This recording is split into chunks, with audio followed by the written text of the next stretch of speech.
एक बात पक्की कर लो अपने मन में, भगवान ने किसी मनुष्य को धनहीन नहीं बनाया।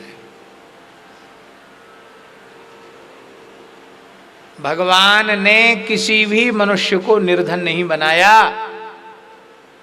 ये लोग गरीब क्यों देखे जाते हैं?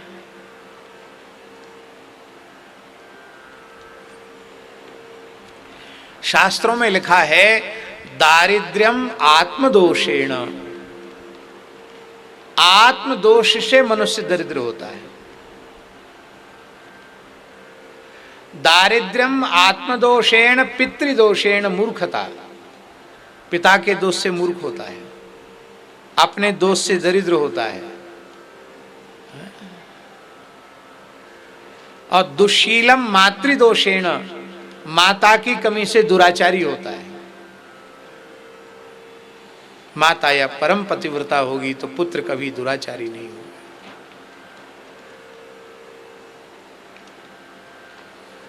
इसलिए भगवान को कोसना नहीं कि हमको गरीब क्यों बने। व्यसन है, ऐसे ऐसे लोग हमारी जानकारी में हैं। देखो, अन्न तो फ्री मिल रहा है, फ्री राशन मिल रहा है, मकान भी प्रधानमंत्री आवास योजना में बढ़िया नए मकान बन गए, फ्री घर मिल गया, फ्री अन्न मिल गया, औषधियाँ भी बहुत कम दाम पर, माने एक प्रकार से नगण्य दाम पर मिल रही है।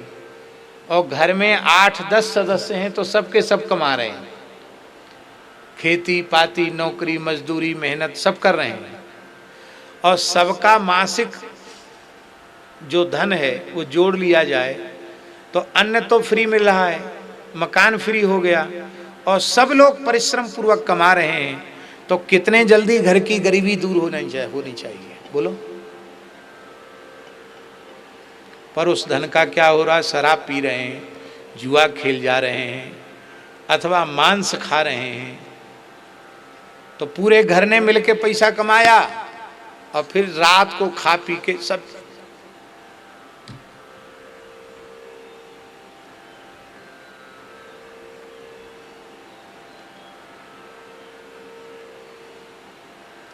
उसी धन का उत्तम उपयोग करना सीख लें, उनकी गरीबी दूर हो जाएगी। इसलिए व्यसनी धन शुभ गति व्यभिचारी, दुराचारी व्यक्ति व्यभिचारी मनुष्य को कभी उत्तम गति नहीं मिल सकती। जाति को सुनार पर नारी लागी प्रेत भयो, भक्तमाल में लिखा है। परस्त्री गामी को प्रेत बनना पड़ता है। हमारे पूज्य हरेराम बाबा एक गांव में रहते थे, वहाँ एक ब्राह्मणी भूतनी बन गई थी। वो बाबा एक घर में रहते थे, उसमें भूत प्रेतों का उपद्रव था। बाबा को तो लोगों ने उसी में ठहरा दिया। वो लोग खुद घर छोड़ के भाग गए जिनका घर था भूत प्रेतों के उपद्रव से। वो तो शहर में चले गए। बाबा से बोले हमारा घर खाली पड़ा, आप जंगल में क्यों रहे, तो यहाँ रहो। पुताई उताई करवा दी, बाबा वहाँ रहे। एक दिन बाबा ने देखा कि एक गांव की ब्राह्मण जाति की स्त्री जो कुछ समय पहले मर गई थी वो सामने खड़ी है। बाबा बोले तू तो मर गई थी? बोले हाँ, कुआं में डूब के मरी। अब कैसे सामने आ गई? बोले मैं चुड़ैल बन गई हूँ। बाबा बोले मेरे सामने क्यों आई, चुड़ैल बन गई? बोले बहुत दुखी हूँ, इस योनि में मेरा उद्धार करो। तो बाबा बोले मैं तो तुम्हें पहचानता हूँ, तू तो शंकर जी को जल चढ़ाती थी, बड़ी भक्तिन थी, तू चुड़ैल क्यों बन गई? उसने कहा मेरे जीवन में सबसे बड़ा एक पाप हुआ, मैंने पर पुरुष का स्पर्श कर लिया, उसी पाप से मुझे इस योनि में जाना पड़ा। पर पुरुष का स्पर्श करने के दोष के कारण मुझे चुड़ैल बनना पड़ा, मेरा उद्धार करो। बाबा बोले बातों से उद्धार होता है? मैं यहाँ सूखी रोटी भगवान को भोग लगा रहा हूँ, घी तो हमारा खत्म हो गया, घी ला, घी से उद्धार होगा, ढी ले आ ढी। वो चुड़ैल बोली सच्ची घटना है। चुड़ैल बोली अभी लाती हूँ घी। तो गांव के एक मुखिया थे, खूब गाय भैंस उनके घर में थी, बड़े जमींदार आदमी थे। उनकी बहू पर चुड़ैल जाके चढ़ गई। अब बहू खेल गई, महाराज चुड़ैल आई तो बहू खेल गई। झाड़ फूक वाले ओझा बुलाए गए। तो उस चुड़ैल ने कहा कि मैं नहीं छोड़ूंगी, मैं ले जाऊंगी, संग ही ले जाऊंगी इसको। नहीं नहीं महाराज, छोड़ दो छोड़ दो छोड़ दो। बोले एक ही उपाय है, तेरे घर में देसी गैया का जितना घी हो सब बाबा के पास भेजाओ तो छोड़ दूंगी। तो उसके घर में भैंस का घी तो बहुत था, गाय का घी केवल 3 किलो था, शुद्ध गाय का घी। वो तुरंत 3 किलो घी पहुंचाया उसने। पहुंचाती चुड़ैल उतर गई। तब गांव के लोगों ने पंचायत के बोले भाई बाबा के यहाँ सीधा भेज दो, घी जरूर भेजा करो। क्यों? बाबा ने चुड़ैल पाल रखी है, जो बाबा को घी नहीं देगा उसी के पास बाबा चुड़ैल भेज देगा। मुड़ारा गांव की घटना है।